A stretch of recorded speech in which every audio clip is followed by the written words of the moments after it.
केरला में आईयूएमएल विधायक फातिमा तहलिया कुछ ऑनलाइन मीडिया चैनल्स पर भड़कती नजर आई हैं।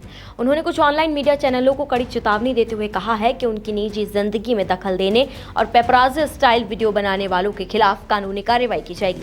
फातिमा का आरोप है कि कुछ लोग बिना परमिशन और बिना पहचान के कार्यक्रमों में घुसकर निजी बातचीत और सामान्य पलों को रिकॉर्ड करते हैं और फिर उन्हें सनसनीखेज तरीके से सोशल मीडिया पर पेश किया जाता है। दरअसल कैमरा जब सच दिखाता है तो उसे पत्रकारिता कहा जाता है, लेकिन जब वही कैमरा किसी की पर्सनल लाइफ में घुसने लगे तो सवाल उठने लगते हैं कि आखिर खबर और दखल अंदाजी के बीच की सीमा कहाँ खत्म होती है। केरला से सामने आया एक नया विवाद इसी सवाल को केंद्र में ला खड़ा करता है। इंडियन यूनियन मुस्लिम लीग यानी कि आईयूएमएल के विधायक फातिमा तहलिया ने कुछ ऑनलाइन मीडिया चैनलों को खुली चेतावनी देते हुए कहा है कि अगर उनकी पर्सनल लाइफ में दखल देने और तथाकथित पेपराजी स्टाइल वीडियो बनाने का सिलसिला नहीं रुका तो वो इसके खिलाफ कानूनी कार्रवाई करेंगी।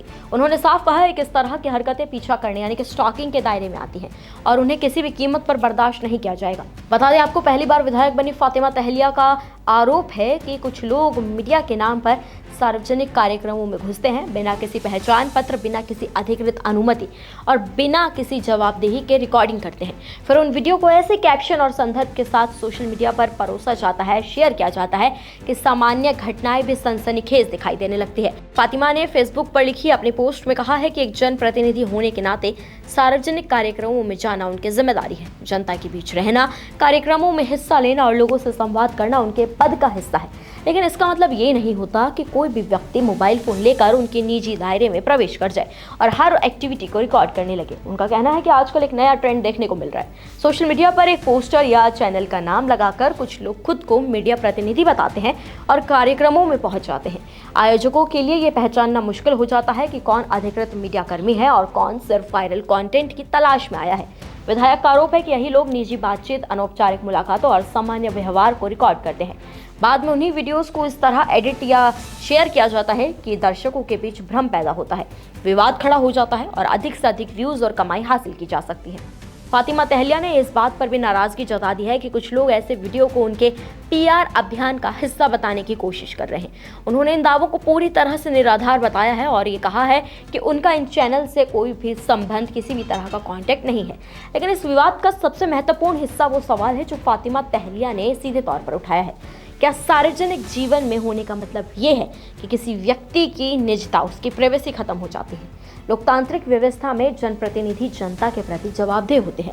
मीडिया को भी उसके कामकाज पर सवाल पूछने और रिपोर्टिंग करने का पूरा अधिकार है, लेकिन क्या यह अधिकार किसी के पर्सनल मूवमेंट्स को रिकॉर्ड करने, हर बातचीत को कैमरे में कैद करने और फिर उसे एंटरटेनमेंट या सनसनी के रूप में बेचने का अधिकार देता है? दरअसल डिजिटल मीडिया और सोशल मीडिया के इस दौर में पत्रकारिता का स्वरूप तेजी से बदला है। पहले खबरें संस्थानों के जरिए लोगों तक पहुंचती थी। अब एक मोबाइल फोन और इंटरनेट कनेक्शन के साथ कोई भी व्यक्ति खुद को मीडिया कह सकता है। इस बदलाव ने सूचना के लोकतंत्रीकरण को बढ़ावा दे दिया है, लेकिन इसके साथ जवाबदेही और आचार संहिता का संकट भी पैदा हुआ है। फातिमा तहलिया का मामला ऐसे समय सामने आ गया है जब कुछ ही दिनों पहले राष्ट्रीय पुरस्कार विजेता अभिनेता सलीम कुमार के अंतिम संस्कार के दौरान भी ऑनलाइन मीडिया के व्यवहार पर गंभीर सवाल उठे थे। अंतिम संस्कार जैसे संवेदनशील अवसर पर फुटेज लेने की होड़ में कुछ लोगों पर भीड़ में धक्का मुक्की करने के आरोप लगे थे। अभिनेता के बेटे चंदू का एक वीडियो भी वायरल हुआ था जिसमें वो कथित तौर पर कैमरे लेकर पीछे पड़ने वाले लोगों को हटाते हुए नजर आए थे। इस घटना के बाद भी बहस यही थी कि क्या हर पल को कंटेंट में बदल देना पत्रकारिता है? केरला के राजनीतिक और सामाजिक हलकों में इस मुद्दे ने इसलिए भी ध्यान खींचा है क्योंकि राज्य के वरिष्ठ नेताओं ने भी इस प्रवृत्ति पर चिंता जताई है। विपक्ष के नेता वी डी सतीशन ने कहा है कि इस समस्या का समाधान केवल कानून से नहीं होगा, मीडिया संगठनों को भी आत्मनियंत्रण और जिम्मेदारी दिखानी होगी। और शायद यही इस पूरे विवाद का सबसे महत्वपूर्ण निष्कर्ष भी है, क्योंकि पत्रकारिता का उद्देश्य सत्ता से सवाल पूछना है, किसी व्यक्ति का पीछा करना नहीं। लोकतंत्र में मीडिया की स्वतंत्रता बेहद जरूरी है, लेकिन उतना ही जरूरी नागरिकों और जनप्रतिनिधियों की प्राइवेसी का सम्मान भी है।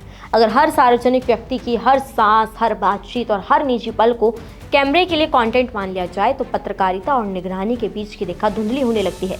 फातिमा तहलिया का विवाद केवल एक विधायक की नाराजगी नहीं रहा, यह उस बड़े सवाल की ओर इशारा है जिसका सामना डिजिटल युग की पत्रकारिता कर रही है। क्या ऐसे लोग खबर दिखा रहे हैं या फिर खबर बनाने की कोशिश कर रहे हैं? और शायद इस सवाल का जवाब सिर्फ अदालतों या कानून के पास नहीं है, बल्कि मीडिया की अपनी नैतिकता और जिम्मेदारी में छिपा हुआ है। फिलहाल आप इस पूरे खबर पर, इस पूरे कंटेंट पर क्या कुछ कहना चाहेंगे? कमेंट्स में हमें अपनी राय जरूर दें। निष्पक्ष मतलब न्यूज़ 24।